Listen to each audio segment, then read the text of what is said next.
అన్న నాకు ఒక అంటే నైట్ నుంచి ఒకటి బాగా డిస్టర్బ్ చేస్తుంది. హ్మ్. మైండ్‌ని ఎలా కంట్రోల్ చేసుకోవాలి? అసలు మైండ్ ఎందుకు కంట్రోల్ చేయాలి? వై యూ హ్యావ్ టు అంటే దానివల్ల కంట్రోల్ యువర్ డిస్టర్బ్ మైండ్? అవుతున్నాం. అంటే కొన్ని థాట్స్ వల్ల డిస్టర్బ్ అవుతున్నాం. ఓకే. ఫర్ ఎగ్జాంపుల్ ఒక హైపోథెటికల్ క్వశ్చన్. హ్మ్. ఒక దాన్ని నువ్వు కంట్రోల్ చేయాలంటే హ్మ్. ఫస్ట్ అదేమిటో తెలియాలి, అవునా? Hmm. For example you have to control a dog హ్మ్.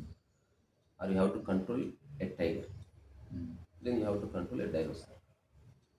అందరికీ సేమ్ అప్రోచ్ ఉపయోగపడుతుందా? ఒక్కొక్క దానికి ఒక్కో విధంగా ఉంటుంది. ఒక్కో దానికి ఒక్కో విధంగా. So that first you have to analyse what dog is, hmm. Then you have to analyse what tiger is, then you have to analyse and understand what dinosaur is. So accordingly you will get an idea how to control. Hmm. అట్లా కాకుండా just control చేస్తా అంటే కుదరదు. అది అవునా కదా? హ్మ్. ఇప్పుడు అందరూ అనుకుంటున్నారు ఒక వ్యక్తిని కంట్రోల్ చేద్దామని, hmm. But 90% of the people are fail. The only reason is they really don't know దాన్ని కంట్రోల్ చేయాలని అనుకుంటున్నది అది ఏమిటో వీళ్ళకి తెలియదు. చూడ్డానికి హ్యూమన్ ఫామ్లో ఉంది, హ్మ్. బట్ లోపల డైనోసార్ ఉందో, పులి ఉందో, నక్కు ఉందో, కుక్కు ఉందో, ఎలుక ఉందో, కోడి ఉందో తెలియదు. కోళ్ళు కంట్రోల్ లేదు. హ్మ్. అదృష్టం. ఒక కోడి మెదడు ఉన్న భార్య భర్త చెప్పినట్టు వింటది, కానీ ఆ భార్య మెదడు లోపల పులి ఉందని పోయినది. Then you have to understand what her mindset is. ఇది బయట వ్యక్తులకు సంబంధించి. If you have to control your own self, hmm. First of all you should know what is your mind. So according to spirituality or science, it is clearly defined that mind is nothing but bunch of thoughts. ఇది ఓకేనా? హ్మ్. Mind అనేది లేదు, హ్మ్. Just ఆలోచన లేకపోతే mind లేదు. ఆలోచన ఒక్కటి ఉందా, మైండ్ ఉంది. ఆలోచనల్లో తీవ్రత ఉందా, you have an intense mind. ఆలోచనల్లో నెగిటివిటీ ఉందా, you have a negative mind. అంటే నువ్వు ఏ రంగు నీళ్లు వస్తే ఆ గాజు పాత్ర ఆ రంగుగా అనిపిస్తుంది. అదర్వైజ్ ఏ రంగు నీళ్ళు లేవనుకో గాజు పాత్రకి ఏ రంగు ఉంది. ఇప్పుడు ఎవరైతే కంట్రోల్ చేయాలనుకుంటున్నారో, first of all he has to understand his thought process. This is scientific approach. In general జనాలు ఏం చేస్తారు, అసలు మూలం ఏమిటో తెలుసుకోకుండా పూజ చేస్తారు, లేకపోతే రామ రామ రామ రామ అని కంట్రోల్ చేస్తారు. ఇదంతా కంట్రోల్ లేదు. So transcendental meditation is to control mind for some time. ఎఫెక్టివ్గా కంట్రోల్ చేసినట్టు అనిపిస్తుంది. ఒకసారి మళ్ళీ అది ఆపగానే మళ్ళీ నీ మైండ్ ర్యాట్ రేస్ స్టార్ట్ అయింది. అంటే కాకుండా శాశ్వత పరిష్కారం వస్తుంది. First sit somewhere in relaxed manner and look in to your thought process. So ఏ ఆలోచనలు నేను ఇబ్బంది పెడుతుంది? అన్ని ఆలోచనలు నేను ఇబ్బంది పెడతలేదు. ఉదాహరణకి ఇంట్లో ఇన్ని వస్తువులు, ఏ వస్తువు మనల్ని ఇబ్బంది పెట్టట్లేదు, కానీ అడ్డంగా ఒక డైనింగ్ టేబుల్ పెట్టాము. ఆ డైనింగ్ టేబుల్కి గోడకి మధ్యన స్పేస్ లేదు. ఇటుపక్క డైనింగ్ టేబుల్ కొనకి, అటుపక్క గోడకి స్పేస్ లేదు. సో నువ్వు ఇటుపక్క రావడం చాలా కష్టం. Now you have to live happily in the house, because the reason you want to control is to live happy ever after. అందుకే కదా కంట్రోల్ చేసేది. నువ్వు రాజు అవుతావని కాదు, కోటీశ్వరుడు అవుతావని కాదు, నీ బాడీ మైండ్తో నువ్వు హ్యాపీగా బతకడానికి. So you are trying to you know extend friendship with body mind complex. ఇప్పుడు ఇది బాగలేదని ఇంట్లో ఉన్న వస్తువులన్నీ బాగలేవని చెప్తాం. మిగతా ఏ వస్తువులతోనూ నాకు ప్రాబ్లం లేదని గుర్తించు. ఏ వస్తువుతో ప్రాబ్లం ఉందో గుర్తించు. డైనింగ్ టేబుల్తో ప్రాబ్లం ఉంది, then figure out how to fix the dining table. So ఇంగ్లీష్లో ఫస్ట్ ఆఫ్ ఆల్ ఈ పదం వాడనే వద్దు, కంట్రోలింగ్ అనేది, బికాస్ ఇట్ ఇండికేట్స్ డిక్టేటర్షిప్. ఒక నియంత నిరంకుశ మనస్తత్వానికి సంబంధించి. అంటే ఓన్లీ ఈగోయిస్ట్ పర్సనే కంట్రోల్ చేస్తాడు. సెన్సిబుల్ పర్సన్ అర్థం చేసుకుంటాడు. ఇప్పుడు చాలాసార్లు నువ్వు గమనించే ఉంటావు, ఏదన్నా ఒక నట్టో బోల్ట్ ఇప్పడానికి రాకపోతే పిచ్చి పిచ్చికి ఇట్లా ఊపేస్తుంది దాన్ని. అంటే జస్ట్ నువ్వు అనుకున్నట్టు అది ఫంక్షన్ అవ్వకపోతే నీ కోపం వచ్చేస్తుంది. అట్లా కాకుండా లుక్ ఇన్ టు ఇట్. అది ఏ నట్టు, దానికి ఏ సైజు పాన, ఫిగర్ ఇట్ అవుట్. పాన్ అర్థమైంది, 45 నెంబర్ పాన్ వస్తుంది, ప్రస్తుతం అది నీ దగ్గర లేదు, వెయిట్ ఫర్ ఇట్.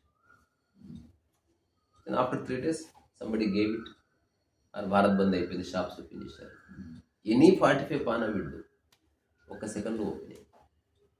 ఇప్పుడు ఈ డైనింగ్ టేబుల్ క్లియర్ చేయాలి, నీ అంతకు నువ్వు క్లియర్ చేయగలవా, వేరే వాళ్ళ సహాయం అవసరం, ఫిగర్ ఇట్ అవుట్. నీ అంతకు నువ్వే చేయగలవు, డ్యామేజ్ కాకుండా ఎట్లా క్లియర్ చేస్తావు, ఫిగర్ ఇట్ అవుట్. అది ఎక్కడ ఫిట్ అవుతుంది, ఫిగర్ ఇట్ అవుట్. అసలు ఎక్కడ ఫిట్ కాదు, బయటకి ఎట్లా పంపించాలి, ఫిగర్ ఇట్ అవుట్.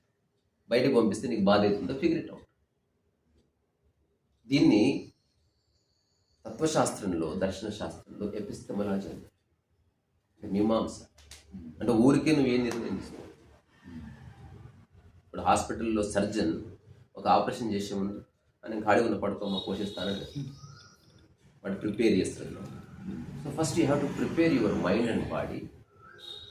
ఎట్లయితే పేషెంట్ బెడ్ మీద ప్రశాంతంగా ఉన్నాడు, అట్లా నీ బాడీ మైండ్ ప్రశాంతంగా ఉన్నప్పుడు నీవు నీ మైండ్ని ఉపయోగించి నీ మైండ్ని చూస్తున్నావు. అంటే నీ చెడ్డ థాట్స్ తోటి నీ మంచి థాట్స్ని చూస్తున్నావు. ఇది ఒక పారాడాక్స్. అంటే నా చెయ్యిని నేనే చూస్తున్నాను. అంటే it's like my body looking at my body. అవునా కదా, నా కళ్ళు నా బాడీవే కదా. కానీ ఇది బాగుంది, ఇది బాగలేదు, బాగున్నది బాగలేదని ఎట్లా క్లియర్ చేయాలో చూస్తుంది.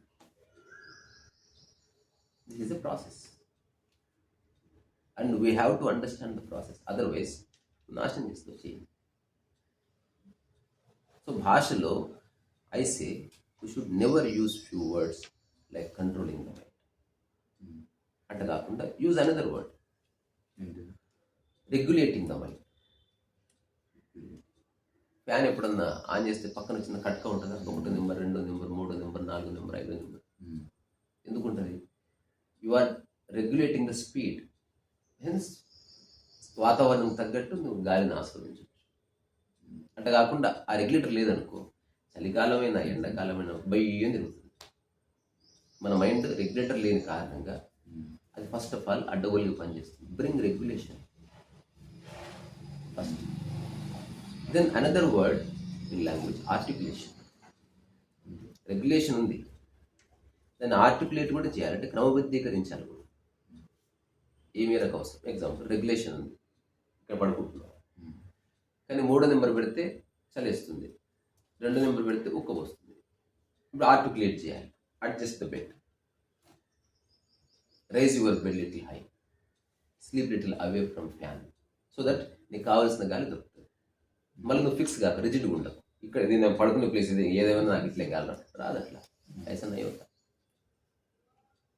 సో ప్రపంచంలో జీవితాన్ని అర్థం చేసుకున్న వాళ్ళు దే వర్ నాట్ హ్యాస్టీ, అంటే తొందరపడలేదు.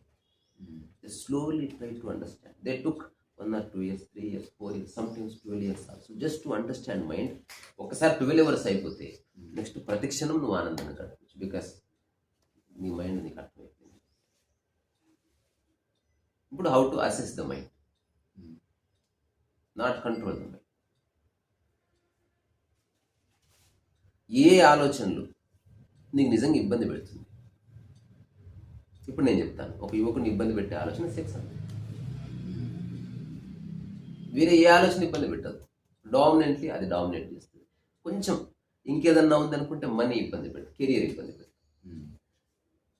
అందుకని ఏదో జాబ్లో దూరకు. ఇప్పుడు నేను కాలేజ్ డేస్ అయిపోయిన తర్వాత మా ఫ్రెండ్స్ అంతా బీఈడీ చేస్తే టీచర్ జాబ్ వస్తున్నప్పుడు నేను అడిగేవాడిని, టీచర్ జాబ్ వస్తే ఏమైంది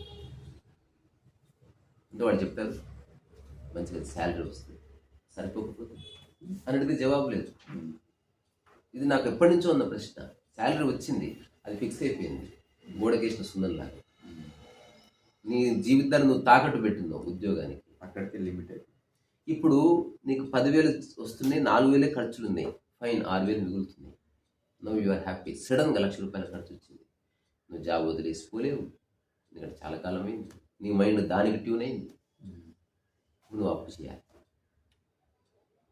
సో నీకున్న పొటెన్షియల్ని నువ్వు అసెస్ చేయకుండా you have limited your self so much. ఒక 2-3 సంవత్సరాలు పెళ్లి కానంత వరకు నాకు మస్తు పైసలు మిగులుతుంది, పెళ్ళయింది, పైసలు సరిపోతులు, పిల్లగాడు పుట్టాడు, ఆడికాడికి అవుతుంది, హఠాత్తుగా వాడికి టైఫాయిడ్ వచ్చింది, గతం 15,000 అప్పు. నేను ఇంకా లైఫ్లో నువ్వు ఎప్పుడు పాట పాడుకోలేవు, పెయింటింగ్ వేయలేవు, నువ్వు ఎక్కడికి పోయిన డబ్బు ప్రస్తావనే ఉంటుంది. Because you are affected by it, one single thought and your life got disturb. So ఇప్పుడు చేయవలసింది, నేను మా ఫ్రెండ్స్ అంతా ఉద్యోగాలు చేసి ఇల్లు కట్టుకున్న వరకు కూడా నేను పతం లేదు. Because I never understood what is money. మా అమ్మ అనేది ఏదో ఒకటి చేయను నా టెట్లు, ఏదో ఒకటి తింటావా, నువ్వు ఆకలి అవుతుందని గడ్డి తింటావా, ఏదో ఒకటి ఆకలి అవుతుందని చెప్పి నువ్వేమన్నా షిట్టి తింటావు, తినవు కదా, అది నీకు సరిపడాలి. అప్పటి వరకు స్ట్రగుల్ అవుతున్నావు, ఏం కాదు, ఎవరో ఒకరి దగ్గర అడుక్కొని తిను, నో ప్రాబ్లం, గిల్ట్ లేకుండా చూసుకో. బికాజ్ నీ ఇంటెన్షన్ జీవితకాలం ఇట్లా పడి తినడం కాదు. You are very clear about. అందరూ చెప్పు, నేను కొంతకాలం ఆలోచిస్తున్నా, ఐఎమ్ డూయింగ్ ఎంక్వైరీ. సరే ఇంతమంది డబ్బు సంపాదిస్తున్నారు, ఆయన బాధపడుతున్నారు, డబ్బు ఉంది కొట్లాడుతున్నారు, నాకు ఇటువంటి లైఫ్ వద్దు అనుకుంటున్నాను. So I figuring out. మీకు ఆప్షన్ ఉంది, మీరు నాకు ఒక ముద్ద పెడతారా, పెట్టండి. రెండోది, నీ రోజువారీ జీవితానికి సరిపడేది అడపదడప డబ్బు సంపాదించుకో, but don't think that is your career. ఇప్పుడు నేను పెద్ద పెద్ద సైన్ బోర్డ్స్ జూలై వేసుకొని రాస్తుంటే అక్షరాలు కలర్ నింపుతుంది, రోజుకి 350 రూపాయలు. సో మా అన్న చాలా సీరియస్ అయ్యేవాడు, because he never understood what ఈ మీన్స్. వాడి ఉద్దేశం ఏదైనా చేస్తుంటే జాబ్ అనుకుంటున్నాడు. నేను జస్ట్ 350 వస్తే నాకు వారం గడుస్తుంది, అందుకే చేస్తున్నా. నేను జీవితంలో ఆ పని చేయి, అలాగని దాని పట్ల నాకు డిస్రెస్పెక్ట్ ఉందని కాదు. That is not my job, because I have understood my potential. నాకు ఎనార్మస్ అమౌంట్ ఆఫ్ పేషెన్స్ ఉంది, I have a creative bent of mind and I enjoy my life. The only thing is missing is money. అదొక్కటి వచ్చే grip ఏదైనా దొరికితే సరిపోతుంది. తర్వాత చాలా విషయాలు అర్థం చేసుకోబట్టి అనాలిసిస్, ఇయర్స్ ఆఫ్ అనాలిసిస్. ఏదైనా మనం ఇరికించకూడదు. ఇప్పుడు మనం కారు కొనుక్కుంటాం, నానో ఉంది, కొంచెం వర్ణ ఉంది, ఏది తీసుకుంటాం? మనకు కంఫర్ట్ ఉంది. నానోలో కంఫర్ట్ ఉండదు, కారే. నువ్వు కూర్చుంటావు, నీ కారుని ఇబ్బంది పెడతా ఉంటుంది ప్రయాణం అంతా. కారు ఉండాలి బట్ ఇబ్బంది పెట్టకూడదు, ఉద్యోగం ఉండాలి కానీ ఇబ్బంది పెట్టకూడదు, మనిషి ఉండాలి నేను ఇబ్బంది పెట్టకూడదు, బట్టలు వేసుకోవాలి కానీ ఇరుకు కాకూడదు, ఇల్లు కట్టుకోవాలి మనల్ని ఇబ్బంది పెట్టకూడదు, అన్నీ ఉండాలి. సో దీనికి కంట్రోలింగ్ అనేది correct. In general people want to control their mind because they are unaware of the attitude of the mind. If you just Google, you just type how to control your mind, at least 10 suggestions వస్తాయి. అవి కూడా చెప్తాను, ఉపయోగపడతాయి. కానీ అది నీ యొక్క సమస్యను పూర్తిగా సాల్వ్ చేయవు, తాత్కాలిక ప్రయోజనాల కోసం. SIT, relax and take normal break. అయిపోయింది, కంట్రోల్ అయింది, మళ్ళీ కళ్ళు తెరిచినాం, మళ్ళీ షురు అయింది. Go for long walk, think about good ideas, గుడి థింగ్స్ వరకు పాట పెట్టుకొని డ్యాన్స్ చేయి, కంట్రోల్ అయింది. నీ మైండ్ని ఇబ్బంది పెట్టదు, పాట ఆగింది, మళ్ళీ దమ్మా. ఇవి సొల్యూషన్స్ కావు, ఇవన్నీ జెండు బాంబులు. తలనొప్పి పోగొట్టవు. జెండు బాంబు రాసుకుంటే ఏం జరుగుతుంది? నేను రాసుకున్నప్పుడు అర్థమైంది, జీవితంలో రాసుకోవద్దు. తలనొప్పి కంటే ఎక్కువ మంటలు వేస్తుంది. తర్వాత ముక్కుకు రాసుకుంటారు. ఇంకా జెండు బాంబు ఇంపాక్ట్ పని చేయాలంటే తొడల సందులు రాసుకోవాలి. మామూలు వంట లేదు, అసలు తలనొప్పి కాదు కదా, నీకు అసలు తల కట్ చేసుకుని పోయినా తెలియదు. బికాస్ యువర్ ఎంటైర్ ఫోకస్ ఇక్కడికి వచ్చింది. తలనొప్పిని చూస్తున్న మైండ్ ఇప్పుడు ఫోకస్ షిఫ్ట్ చేసి ముక్కు కుదలకు వచ్చింది, కళ్ళకి నీళ్ళు కాడుతుంది, ముక్కు ఎర్రగైంది. ఆ హాఫ్ అన్ అవర్లో నువ్వు తలని డిస్టర్బ్ చేయలేదు కాబట్టి తలనొప్పి తగ్గుతుంది. బాడీ తాను సరి చేసుకోగలదు. నువ్వు దాన్ని పోక్ చేసినావు అనుకో, బాడీ సరి చేసుకో, ఇట్ టేక్స్ టైం. అందుకే మనం గాయమైనప్పుడు దాన్ని ఒప్పుకోవాలి, బికాజ్ లోపల కరెక్షన్ నడుస్తుంది, దాన్ని డిస్టర్బ్ చేయి. So never control the mind, understand the mind, analyse the mind first.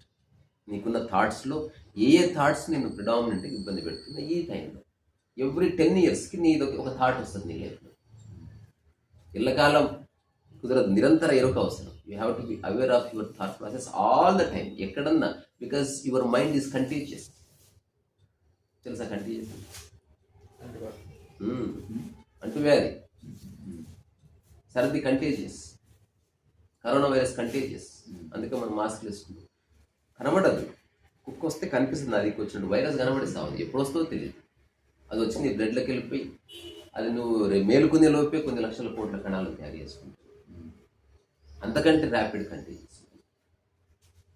Since you have a contagious mind, ఆ కంటేజియస్ మైండ్ని నిరంతరం ఎరుకలో పర్యవేక్షణలో ఉంచాలి. ఇప్పుడు ఎగ్జాంపుల్ చెప్తాను. పెట్రోల్ బంక్ ఉంటుంది, పెట్రోల్ అంటుకుపోయే స్వభావం ఉందా లేదా? అందుకే నిరంతరం ఎరుకుంటుంది అక్కడ. ఇవాడ నగ్గిపోలే బాబు ఎవరితో ఫోన్, బాబు ఫోన్ మాట్లాడదు ఇక్కడ. ఎందుకు? ఎక్కడి నుంచైనా అంటుకుపోవచ్చు అది. So your mind is like చాలా శ్రద్ధగా ప్రశాంతంగా మైండ్ని ఆయన చూడాలి. హఠాత్తుగా నీ మైండ్ నీకు గ్రిప్తో, ఓహో ఈ నట్టు ఈ పానతో ఓపెన్ చేసినట్టు ఈ చిన్న ఆలోచన ఇలా పోతుంది. కొంత సమయం వరకు పోతుంది, మళ్ళీ ఒక 3 days 4 days తర్వాత మళ్ళీ అయితే అట్లనే ఉంటుంది. నేను ఇంకొక చిన్న అనాలజీ చెప్తా. ఒక మనిషి చాలా కష్టపడుతున్నాడు, డబ్బు లేదు, అందమైన భార్య లేదు, సంపద లేదు, రెస్పెక్ట్ లేదు, ఎట్లా అనుకుంటుండగా దేవుడు ప్రత్యక్షం, నీకేం కావాలని పేపర్ మీద రాశాడు. అనగానే గవర్నమెంట్ భారతరత్న ఇచ్చింది, ముఖేష్ అంబానీ కంటే ఎక్కువ ఆస్తి వచ్చింది, ప్రపంచంలో అందమైన భార్యలందరూ వచ్చారు, అతని శరీరం చాలా అందంగా మారింది, జీవితంలో ఏ రోగాలు రాని శరీరం ఏర్పడ్డది. Now it is okay, now ఇది చాలా super, thank you so much, this is what I want. ఎప్పుడైతే నీ ప్రయత్నం లేకుండా అది వచ్చిందో, very soon you lose interest in it. Committed suicide. నువ్వు అనుభవించలేదు, నువ్వు జీవించడానికి కారణం నీ మైండ్ ఎప్పుడు సజీవంగా ఉండటమే. నీ మైండ్ ఎప్పుడైతే ఫుల్ఫిల్ అవుతుందో యూ మిస్ ద పాయింట్. నువ్వు అమ్మాయి చూసావు, ఐ లవ్ యూ అన్నాను, సో ఏమవుతున్నా అనేది దాన్ని. అమ్మాయి నడుము నచ్చిందని గిచ్చిడా అన్నాను, ఓ వద్దు సిస్టర్ వద్దు అంటావు. ఏ అమ్మాయి అయినా సరే నువ్వు జస్ట్ ఈ అమ్మాయితో శృంగారం చేస్తే బాగుండు అనిపించే లోపు ఆ అమ్మాయి వచ్చి రారా పోదాం అన్నదాన్ని గదిలోకి. No, I can't come now. వేళపడలేదా, ఏం మాట్లాడుతున్నావు అంతెందుకు, నీకు రోడ్డు మీద 100 రూపాయలు దొరికితే తీసుకోవడానికి ఇష్టపడ, బికాజ్ అందులో నీ సబ్స్టెన్స్ ఏంటి. సో అన్ని సమస్యలు అణిగి మైండ్ ప్రశాంతంగా ఉన్న జీవించే ఇచ్చ నీకు నిలబడాలంటే అప్పుడు నిష్కామ కర్మ ఒకటి మారు. నీకే కోరికలు లేవు, డబ్బు మీద వ్యామోహం లేదు, శృంగారం మీద వ్యామోహం లేదు, పేరు ప్రఖ్యాతుల మీద వ్యామోహం లేదు, ఏమీ లేదు. ఇలా లేనివాడు ఒకటి సూసైడ్ చచ్చిపోయాడు అన్నీ ఉండి, ఎందుకంటే వాడు అనాలిసిస్ వల్ల రాలే, అనుకోకుండా అప్పడంగా వచ్చి పడ్డది, అందుకే వాడు దాని విలువ తెలియదు. వాడు ఇప్పుడు నీవు లైఫ్ని అర్థం చేసుకొని అట్లా మైండ్ సెటిల్ అయింది కనుక దాని యొక్క చరమ స్థాయిలో నీ నుంచి ఒక వర్క్ పుడుతుంది. ఎవరికైనా వర్క్ అంటే ఓన్లీ కట్టెలు కొట్టడము, కనిపించడము, కనిపించే వరకే కాదు. నీవు నీ మైండ్ నీ బాడీ ఎప్పుడు ఒక చిన్న కదలికలో ట్యూన్ అయ్యండి. That is the end of the story. నువ్వు 1000 ఏళ్ళు బతికినా నీకు బోర్ రాదు ఇంకా, because you are always working for no great reason. You are just enjoying the juices of your work. ఒక అద్భుతం. సో అందుకు ఇంటర్నెట్లో కొడితే హౌ టు కంట్రోల్ మైండ్ అంటే చాలా స్టూపిడ్ రీజన్స్ వస్తాయి, but they are not the solutions. They are temporary solutions. For the time being they may help, like Zandu బాంబ్. But in real life to understand mind and its functionality you have to give time. మనం దానికే పెట్టుకున్న చక్కటి ముందు పేరు meditation. Looking at your mind with no prejudice, with no preconceived notions, with no fear, with no attachments. You are just looking at it. Then మీకు ఒక example చెప్పి ముగిస్తా. నీ ఫోన్ ఖరాబ్, నువ్వు అల్లారు ముద్దుగా చూసుకుంటున్నావు, ఫోన్ ఇట్లా తీస్తావు, ఇట్లా పెడతావు, నువ్వు జస్ట్ మెకానిక్ కాడ తీసుకోపో, వాడు టప్ టప్ టుక్ టుక్ అని కూడా ఓపెన్ చేస్తాడు, because he know the phone. ఇంతే, వాడికి తెలుసు. అంటే మొన్న ఫస్ట్ టైం నేను అబ్జర్వ్ చేసి చూసారా? మెల్లగా మెల్లగా అంట. నేను మా ఫ్రెండ్ చూసి యాభై ఇట్లా చేశాడు. తర్వాత ఇట్లా మంటకి ఇట్లా పెట్టాడు మొత్తం. వాడు ఆశ్చర్యపడి అసలు వాళ్ళు తీసుకున్నాక వీడు జాగ్రత్త వాడుతున్నాడు. అంటే మొన్న రీసెంట్గా నా కెమెరా పోయింది, ఫస్ట్ టైం చూసింది నేను. కెమెరా మా ఫ్రెండ్ ఇలా పట్టుకున్నాడు, నా చేయి కింద పడ్డది, కెమెరా పగిలింది. ఫస్ట్ టైం దాని గురించి ఏం ఆలోచించకుండా సైలెంట్ జేబులో పెడతాను. ఇద్దరు రిపేర్ చేయించలేదు ఉన్నది వాడు అంతే. First time. లేకపోతే ఇంతకుముందు లెక్క ఒకప్పుడైతే బాధపడుకుంటే ఇప్పుడు దానికి 8,000 పెట్టాలి ఏమవుతుంది ఆలోచించేవాడిని. అన్నెసెసరీ థింకింగ్ పోవడంతోనే నీ లైఫ్ సెటిల్ అవుతుంది. ప్రారంభాలు కొన్ని ఉంటాయి, అంటే వయసు ప్రకారం. మధ్యాహ్నం 1 గంట అయినా ఆకలి పీకుతుందా లేదా? కోటీశ్వరుడికైనా ఒక 2 నిమిషాలు అలజడి ఉంటుంది, అది ఇంకో ఫుడ్ రాలేదు, అది ఫుడ్ తిన్నాం బాగాలేదు ఉంటుంది చిన్న, కానీ దాన్ని జీవితకాలానికి ఆపాదించుకో. నేను తిన్న హోటల్లో భోజనం బాగాలేని కారణంగా మనస్తాపం చెంది ఆత్మహత్య చేసుకుంటాను ఎవరన్నా, అరే let's go for another meal, ఈరోజు బాగాలేదు సార్ నైట్ చూసుకుందాం పని. అట్లా గంభీరత తీసేసి you should look at your problem, look in to your problem. చూసేవాడు ఎప్పుడు ప్రాబ్లంకి బియాండ్ ఉండడం తెలుసుకోవడం అంటే the one who is looking in to the problem ఇనిషియల్గా is trying to fix the problem. ఇది ఒక మిరాకిల్ ఆఫ్ మిరాకిల్స్. అర్థమైతే ఈ క్షణమే లిబరేషన్. ఆలోచించు. Now you are trying to look in to the problem. Initially you want to fix the problem. That's how life begins అని రాను రాను తెలుస్తుంది. Whether I fix the problem or not, the person who is looking it is always liberated. అది దీనికి అంటుకోవడం లేదు, తద్వారా ఇప్పుడు అదే ఆ స్థితి. ఫోన్ పగిలింది, నువ్వు అంటుకోలేదు దాన్ని, తద్వారా ఇప్పుడు రిపేర్ చేసినాం కాదు, రేపు రిపేర్ చేసినాం, రిపేర్ చేసినా చెప్పినాం కాదు. అసలు ఫోన్ కెమెరా ఉందా లేకుండా ఏం కాదు, అసలు ఫోన్ ఉన్నా లేకుండా ఏం కాదు. బికాస్ వాటికి సంబంధం లేదు నా ఆనందానికి, నా జీవితానికి. I'm just using them for a purpose. ఇలా తెలుసుకోవడంతోనే నీ లైఫ్లో ఒక రిలాక్సేషన్ అనేది. లేకపోతే లైఫ్ అంతా సంఘర్షణ. మెంటల్లీ ఎప్పుడు సో ఎవడైతే కాస్త ఎక్కువ సమయం మైండ్ యొక్క ప్యాటర్న్ అర్థం చేసుకోవడానికి ఇచ్చాడో, ఇనిషియల్గా అందరూ వాడు తిడతారు, మేము చూడు తొందరగా జాబులు ఎక్కేసినాం, పెళ్లి చేసుకున్నాం, ఓకే ఆల్ ది బెస్ట్. వస్తాను నేను ఒకసారి ఇలా జరిగింది. నేను మా ఫ్రెండ్ ఎప్పుడు ఇలాగే డిస్కస్ చేస్తుండేవాడిని, సరే లైఫ్లో ఏదైనా చేయాలి, లైఫ్ అంటే ఏదో జస్ట్ ఇట్లా పెళ్ళి పిల్లలు అవును నిజమే అన్నట్టు. ఆ తర్వాత ఐ కంటిన్యూడ్ మై జర్నీ. జోబులో బిల్ల లేదు, కానీ ఎప్పుడు నాకు పావర్టీ మైండ్ లేదు, నాకు ఇక్కడ దరిద్రం లేదు. నేను ఎప్పుడు డబ్బు ఉందా లేకుండా, ఇప్పుడు నేను సినిమా తీద్దాం అనుకుంటా, ఇక్కడ పావర్టీ లేదు. దిల్ రాజు చెప్తే ఆలోచిస్తాడు, అలా ఆలోచిస్తాను నేను. అసలు ఎందుకంటే డబ్బు ఉంది చేస్తున్నాడు, నా దగ్గర డబ్బు లేదు చేయడం లేదు, కానీ ఆలోచించడానికి ఏం ప్రాబ్లం. సో ఒకసారి హాస్టల్లో బయట కూర్చున్నప్పుడు ఆ వ్యక్తి వచ్చాడు. నేను ఏదో స్కెచ్ చేస్తున్నా, వచ్చి కాంత్ అంటే చూశాను, నాకు వెడ్డింగ్ కార్డ్ ఇచ్చి నేను సరే అని పక్కకు పెట్టి మళ్ళీ స్కెచ్ చేస్తున్నాను. అంటే నా ఫేస్లో ఏ ఎక్స్ప్రెషన్ లేదు, బికాజ్ మేమిద్దరం డిస్కస్ చేసిన దానికి అతను చేస్తున్న దానికి ఏ సంబంధం లేదు. ఐఎమ్ నాట్ అగెన్స్ట్ మ్యారేజ్, నేను పెళ్ళికి వెళ్తా, భోజనం చేస్తా, ఆకులు ఎత్తుతా, కానీ ఈ పర్టికులర్ ఫ్రెండ్ గురించి చెప్తున్నా. సో హఠాత్తుగా వాడు ఇట్లా అన్నాడు, మనం మస్తు అనుకుంటాం కానీ అయితే వారా, నువ్వు కూడా చేసుకో అంటే ఎలాగూ చేసుకోక తప్పదు కాబట్టి చేసుకోండి, నేను ఎలాగో చచ్చిపోక తప్పదు కాబట్టి చచ్చిపో. ఇది is exactly what I said. And probably 13 years ago I said this. Till today I never met him. కోపం ఏమి లేదు, అసలు అది నా బ్యాచ్ కాదు, అది నాకు వద్దే వద్దు అట్లాంటి స్టూపిడ్ పీపుల్తో I don't want to be with. లైఫ్ని ఎక్స్పీరియన్స్ చేసేవాడు బెగ్గర్ అయినా ఐఎమ్ ఓకే, కానీ ఊరికూరికి కాంప్రమైజ్ అయిపోయి, ఊరికూరికి ఆవేశపడి, ఊరికూరికి ఓట్లు వేసుకొని, ప్రమాణాలు వేసుకొని, ఊరికూరికే ఫీల్ అయిపోయి, హఠాత్తుగా ఆనందపడి పార్టీలు చేసుకొని, మళ్ళీ చివరికి చాలా డిసప్పాయింట్ అయిపోయి, ఇట్లా ఫ్లక్చువేట్ అయ్యే మైండ్స్ నాకు వద్దు. కొన్ని ఫ్యామిలీ ప్రాబ్లమ్స్ వల్ల కూడా చేసుకోవాల్సి వస్తుంది. దానికి దూరంగా ఉండు. క్లియర్ చేసి చేయగలిగితే చేయి. సేమ్ ఫోన్ దగ్గర ఫ్యామిలీని పెట్టి చూడు. నువ్వు క్లియర్ చేయగలుగుతావా లేదా? Fix it. క్లియర్ చేయలేవు, ప్రశాంతమైన మనసుతో క్లియర్ చేయడానికి ఆలోచించు. అదర్వైజ్ నేను నా నోట్స్ ఆఫ్ మిషన్లో రాసిన ఒక స్టేట్మెంట్ చెప్పి ముగిస్తా.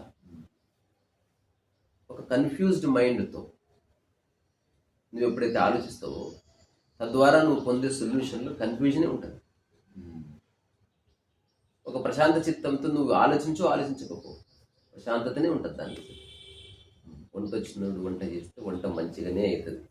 వంట రానోడికి నువ్వు మంచి బాస్మతి రైస్ మంచి స్టీల్ గిన్నె ఇప్పి ప్రపంచంలో best gas cylinder best ambience the best kitchen in the world modular kitchen వాడు వెంటనే చేస్తాడు.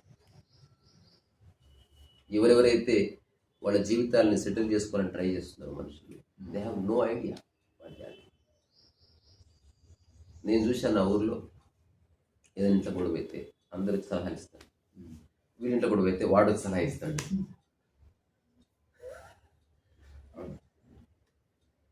అంటే ఎవరికి తెలియదు అది. The only person who remain silent and witness that's me. నేను అందరినీ ఎట్లా ఒక ఆకాశ వీక్షణం చేసి నాకు అర్థమైంది ఎంత గొర్రె బ్యాచ్. అక్కడి నుంచి చిన్న చిన్న కథలు రాసింది, జ్ఞానోదయ కథలు. యశోద హాస్పిటల్ బయట ఒక కేఫ్ ఉంటుంది, దాంట్లో ఇద్దరు కంపౌండర్లు కూర్చొని టీ తాగుతున్నారు. And they were discussing serious heart operation చేయాలి. సో కంపౌండర్లు ఎంత చర్చించినా ఎప్పటికీ ఆపరేషన్ చేసిన పేషెంట్ నిజంగా వచ్చిన వాడు చర్చించాడు. బికాస్ ఈ కంపౌండర్లు ఎప్పుడు కొన్ని సంవత్సరాలు ఇయ్యలే మెడికల్ అండర్స్టాండింగ్, కానీ ఎవడు సర్జరీ చేస్తున్నాడు వాడు 13-14 సంవత్సరాలు దానికి ఇచ్చాడు. ప్రతి నర్వు ఎట్లా పనిచేస్తుంది, దాని యొక్క ఫంక్షనాలిటీ మీద కంప్లీట్ గ్రిప్ రావడం వల్ల మనసులో సంశయం. అందుకే నిస్సంకోచం కోస్తారు, నిస్సంకోచంగా అతికిస్తారు, నిస్సంకోచంగా మళ్ళీ ఫిక్స్ చేస్తారు. ఇంత ఏం ఉండదు. When you know your face is clean, your body SIT straight, ప్రశాంతంగా చేస్తావు అంటావు. నీకు తెలియదు అనుకో, నువ్వు గందరగోళ పడ్డం కాకుండా అందరినీ గందరగోళం. So coming back to the point ఏంటంటే, కంట్రోలింగ్ మైండ్ అనేది very superficial way of looking at it. ఒకవేళ నువ్వు నిజంగా నియంత్రిస్తే, ఆ నియంత్రించేవాడు ఈగోయిస్ట్గా మాట్లాడు. That is ego. Yes, I have control my mind. అక్కడి నుంచే వస్తుంది I can control my wife, I can control. చాలామంది ఓడిపోవడానికి కారణం వాళ్ళు లీడర్స్ ఉన్నప్పుడు గెలుస్తారు. ఎప్పుడైతే లీడర్షిప్ క్వాలిటీస్ పోయి ప్రజలు చేజారిపోతున్నారేమో, ఇప్పుడు నేను వాళ్ళని కంట్రోల్ చేయాలి. కంట్రోల్ ఎట్లా చేయాలి? బహుమతి చేయాలి, ముఠా రాజకీయాలు చేయాలి. అట్లాంటి టైంలో స్లిప్ అయింది. Because you can never control either mind or a man for long period of time. అది ఎప్పటికీ జరగదు. ఎందుకంటే కంట్రోల్ చేసేవాడు ఎప్పుడన్నా వీక్ అవ్వచ్చు. అది వీక్ అవడంతో మొత్తం పరిస్థితి. నీకు ఎవడో గట్టిగా పట్టుకోవండి, ఎంతసేపు పట్టుకుంటుంది? 5 నిమిషాలు, పావు గంట, 20 నిమిషాలు. 100 రోజుల తర్వాత మెల్లగా ఇట్లాంటి ఊసిపోతొచ్చి. సో ఫస్ట్లో ఉన్నంత బిగింపు రాను ఉండదు, సడలిపోతుంది. So same if you control your mind, initially you are strong. First day, second day, 4th day మెల్లగా లూజ్ అవుతుంది, 10th డే బ్రేక్ అవుతుంది, 15th డే దాడి చేస్తుంది. నువ్వు దానికి సక్కం అయిపోతుంది. అటు కాకుండా వెన్ యూ అండర్స్టాండ్. నేను దీనికి ఒక చిన్న అనాలజీ, మనం కూడా చిన్న షార్ట్ చేద్దాం. అదేంటంటే, ఒక ఓనర్ ఉన్నాడు, కుక్క ఉంది, నువ్వు కుక్కవు కాదు, ఎగ్జాంపుల్ చెప్తున్నా. నీ మెడలో తాడు ఉంది. This is the beginning of meditation. అంటే నీ తాడుతో కంట్రోల్ చేస్తున్నావు నీ మైండ్ని, కుక్క మైండ్ అన్న. జీవితం అర్థమైన తర్వాత కుక్కకు తాడు లేదు, ఏం లేదు, జస్ట్ ఒళ్ళో పడుతుంది. సో నీ మైండ్ నీతోనే ఉంటుంది, కానీ ఏ నియంత్రణ లేదు, ఏ కంట్రోల్ లేదు. కంట్రోల్ చేసినాం అనుకో అది లాగుతుంది ఏదో ఒకటి. చాలాసార్లు చూస్తాం మనం, కుక్క లాక్కెళ్తుంటే ఓనర్స్ వెనక పోతూ ఉంటారు. ఆ కుక్క ఇంకో కుక్కతో చెప్పడం నేను విన్నా ఒకసారి. ఎవ్రీడే ఈవినింగ్ మా ఓనర్ని బయట తీసుకుపోతాను కదా. ఎవరిని కంట్రోల్ చేస్తారు? బాయాజిద్ చెప్పిన స్టోరీ ఉంటుంది. ఒక ఆవు, దాని తాడు, దాన్ని పట్టుకుందాం ఓనర్. అడుగుతాడు, హూ ఈజ్ ద మాస్టర్ అంటే అందరు చెప్తారు శిష్యులు, that person is the master. ఎందుకంటే అతని చేతిలో తాడు ఉంది కదా. రియలీ అని వెళ్ళి బాయ్ కట్ చేస్తాడు. కట్ చేయగానే ఆవు పరిగెడుతుంది, మాస్టర్ దాని వెనుక పరిగెడతాము. Who is the master? చూడ్డానికి అట్లుంది, as if you are controlling the cow, but you are not. You got stuck at the cow. Cow ఎప్పుడు ఫ్రీ అయినా ఉంది, అది దెంకపోవడానికి ఎప్పుడు సిద్ధంగా ఉంది. నువ్వే అనవసరంగా దాన్ని పట్టుకున్నావు. నీ మైండ్ ఎప్పుడు పారిపోవడానికి సిద్ధంగా ఉంటుంది. Because mind is like a pendulum. నువ్వు దాన్ని నియంత్రించకూడదు, దాని యొక్క గమనించు. నువ్వు ముట్టుకుంటే మళ్ళీ కదులుతుంది, ఎంతసేపు పట్టుకుంటే మళ్ళీ వదిలిస్తే మళ్ళీ కదులుతుంది. అట్లా కాకుండా మెల్లగా ఆగుతుంది. End of the story. So don't control the mind, understand the mind, analyse the mind, తర్వాత regulate mind, then articulate mind, then free from your mind, then use the mind. Never get stuck in the mind, play with the mind. Mind is a very good friend. సరిగ్గా వాడుకుంటే అది చాలా శక్తివంతం. నువ్వు దాన్ని నియంత్రిస్తే that becomes crippled. సరే, మళ్ళా ఈ మైక్ ఒక యూట్యూబ్ ఫ్రెండ్ గిఫ్ట్గా ఇచ్చారు. సో వాళ్ళకి ఇక్కడి నుంచి నేను నమస్కారం చేస్తున్నాను. ఈ